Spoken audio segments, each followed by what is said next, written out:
Friends, मैं UTS sir. दोस्तों, आज हम अपने YouTube चैनल के माध्यम से लेकर गए हैं आपके लिए UVF का चिन्ह कैसे निर्धारित करेंगे। आप दर्पण के लिए आपको साइंस में आता है न्यूमेरिकल लगाने के लिए, उसमें U दिया रहता है, V दिया रहता है, F भी दिया रहता है। लेकिन आप अक्सर इस चीज में डाउट में रहते हैं कि हम U का चिन्ह क्या रखें, V का चिन्ह क्या रखें, F का चिन्ह क्या रखें।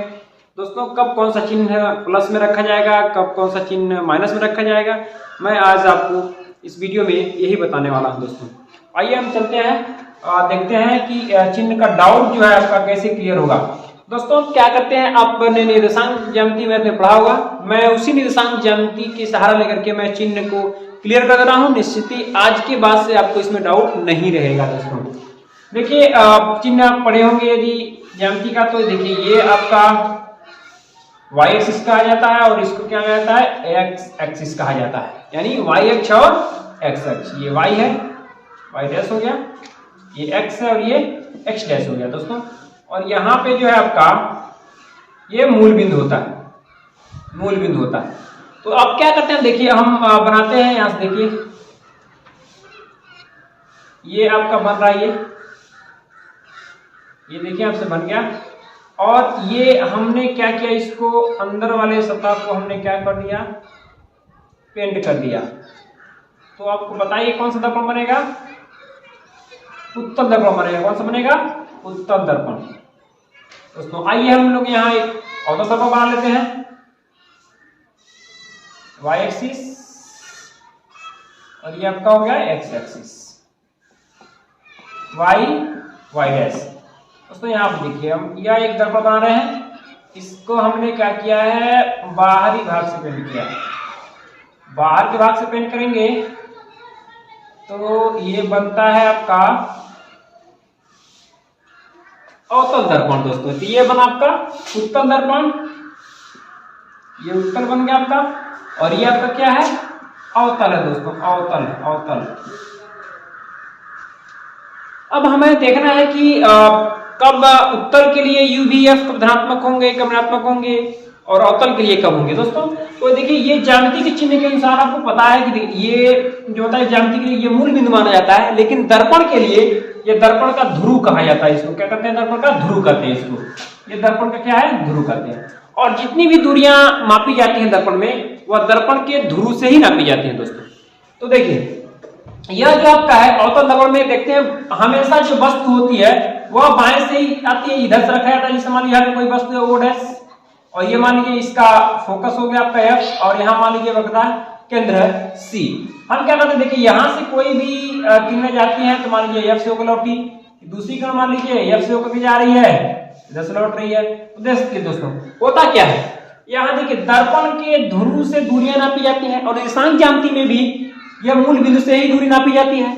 तो मूल बिंदु से देखिए निर्देशांक ज्यामिति में मूल बिंदु के जब हम दाहिने चलते हैं तो दूरी क्या होती है, धनात्मक होती है, और जब हम बाएं चलते हैं तो दूरी क्या होती है, ऋणात्मक होती है। दोस्तों यहाँ भी देखिए वही चीज है, यहाँ देखिए इसका मान लीजिए यहाँ पे फोकस हो गया और इसका यहाँ पे वक्रता केंद्र हो गया। दोस्तों दर्पण का तो यहाँ भी कोई भी किसी प्रकार की जो भी आप बनाते हैं, कोई भी प्रतिबिंब जब आप बनाएंगे तो इसका भी प्रतिबिंब देखिए इस टाइप का कुछ बन जाता है। ठीक है दोस्तों, अब देखिए यहाँ से किरण गई है यहाँ से, और यहाँ से वक्रता केंद्र से जब किरण जाती है तो जानते हैं क्या होती है, वक्रता केंद्र जाने के पास ही सीधे निकल जाती है, उसी मार्ग से वापस लौट जाती है। अगर एक किरण और यहाँ से निकल रही है, छोड़िए किरण आप नहीं समझ पाएंगे, या बीच में ये आ जा रहा है। देखिए दोस्तों क्या होता है, देखिए यहाँ से जो भी आपका देखिए प्रतिबिंब बनता है ना, वस्तु को इधर पीछे रखा जाता है। देखिए तो ये जो वस्तु की दूरी होती है ना, दर्पण से वस्तु की दूरी, इसको हम क्या कहते हैं, U कहते हैं। दोस्तों क्या कहते हैं, U कहते हैं। यानी U का मतलब क्या हुआ, वस्तु की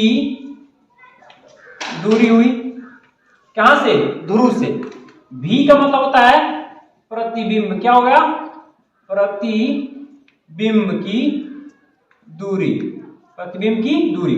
और F जो होता है वो क्या होता है, फोकस दूरी होता है। दोस्तों फोकस दूरी। तो यहां ध्यान दीजिएगा, यहां आप देखेंगे अवतल दर्पण में वास्तविक प्रतिबिंब के लिए जितनी भी आपके प्रतिबिंब बनते हैं वो सब ध्रुव से बाएं दिशा में बन रहा है, ध्रुव से बाएं दिशा में। तो ध्रुव से बाएं दिशा की समस्त दूरियां क्या होती हैं?